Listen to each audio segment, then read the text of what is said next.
Hey guys, my name is Gabriel Quest. Today I'll be explaining number 5 from quiz chapter 25. Question goes as follows. A long straight conductor that has a constant current flowing to the right. That's the bottom one right here. Then there's a wire rectangle that is situated above the wire and also has a constant current flowing through it as shown in the figure.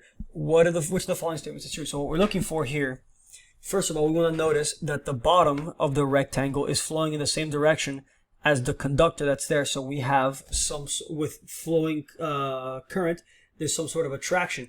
Now, if we use our right hand rule, you can find out that, the force for each of those sides is outwards, away from the box. If you do your right hand rules, go to the right, and then you use ever since it's rotating, so it goes outwards. So all the other forces cancel out, meaning that there's no torque, so it doesn't spin.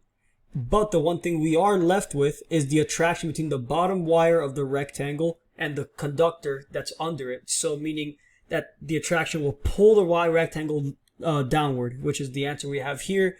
The net magnetic force on the wire rectangle is downward, and the net torque on it is 0. Thank you very much for watching. Have a great day.